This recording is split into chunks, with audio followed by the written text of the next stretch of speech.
Greetings! This is Captain Henson, and today we will be talking about Star Wars The Bad Batch, Episode 13, Infested.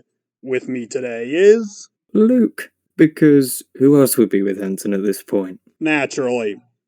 So, let's get this rolling.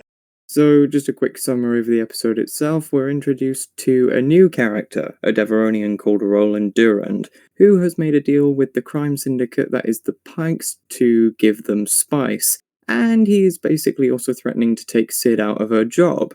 So, the Bad Batch have to help her. Yes. So, important points. First off, Roland Durand. What are your thoughts on him, Henson? He was fun. Not the most standout crime boss I've seen, but he had his moments. He's actually the descendant of a crime lord. I remember Sid saying his father's name in the episode, but I can't remember what his name was. So here he's just trying to prove himself. Yeah, and basically using Sid's territory as the means to do that. Yes.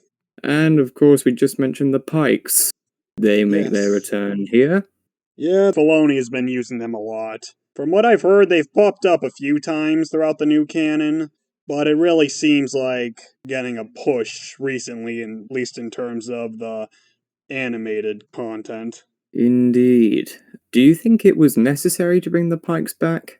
I mean, they're an established criminal organization, so it makes sense to use them. I mean, they got cool designs, and they can have pretty cool voices, so they're fun to see. Yeah, fair enough. So, again, as previously mentioned, Roland Durand made a deal with the Pikes to deliver some spice, but along the way, the Bad Batch steal it and end up losing it. And so the head of the Pikes says to the Bad Batch that since they know the general area of where the spice was lost, they have to retrieve it.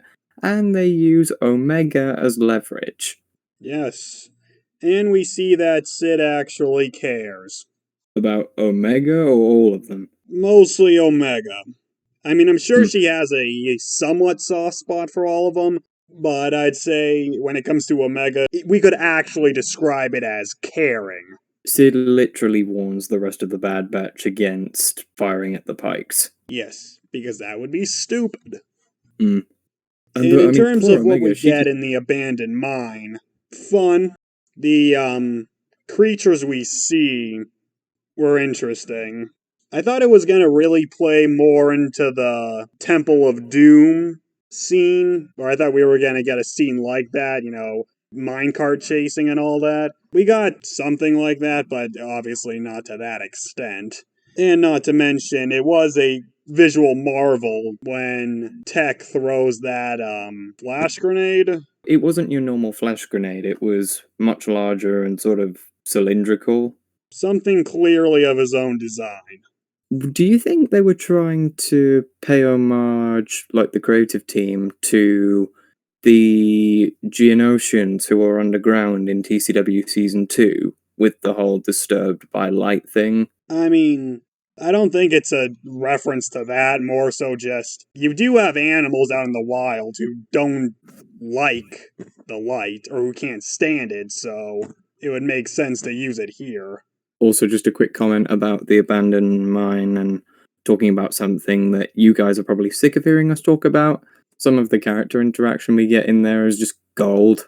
Is it the first go-round where the Bad Batch are in those carts and they've each got flashlights, but then along the way, Wrecker loses his, and beforehand, Sid had warned them not to make any serious noise. Yeah. But then when Wrecker lost his flashlight, she just goes, "What did I say about not making any noise?" And Wrecker was just like, "It was I know, that was on the first time back.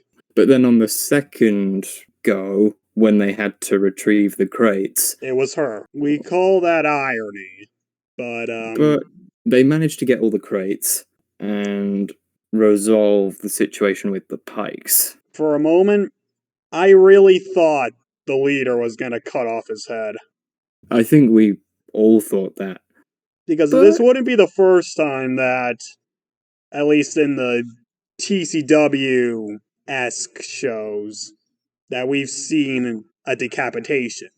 Or hell, in the TCW movie, we just saw decapitated heads, even.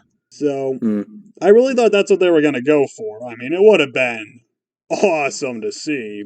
But they just cut off his horn, which I don't know too much about his species' culture, but if I had to guess, I would say that's sacrilege.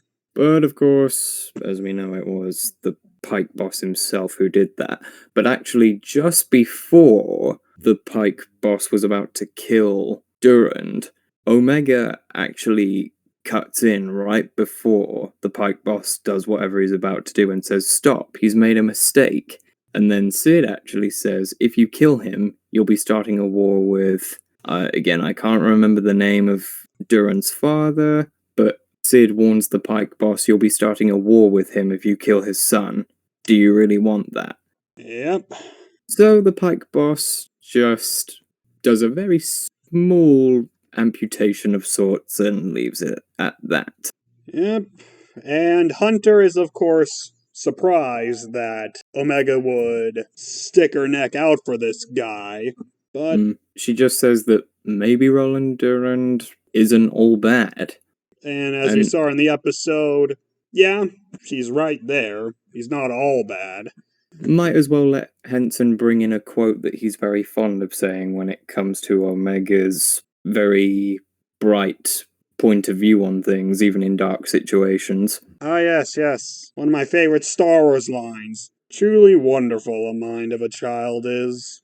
Because, I mean, let's not underplay the significance of this. You have Omega, a child who has been hunted to you-know-where and back again by 2 bounty hunters, and in this episode, she was used as leverage by the boss of a freaking crime syndicate. Yes. And the person responsible, in a sense, for making her be used as leverage, Roland, she saw no reason to kill. Yep. Either a very mature spirit or just naivety. Well, given what we've seen, she can sometimes be a good judge of character. Well, the stuff with Fennec was, I mean, she didn't spend a lot of time with her, but she learned pretty quickly that Fennec wasn't to be trusted. But in terms of, like, Sid and Roland, she spent, at least in the case of Roland, at least some time with them to get to know them. So I would say it's a case of she can be a good judge of character if she spends at least some bit of time with them. And to be fair, in the one scene between Omega and Roland that we do get, Roland wasn't being all out hostile towards Omega. Nope.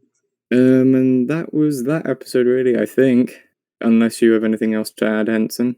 No, not really. So, overall, this was a fun episode. It, shook things up, giving us a different story.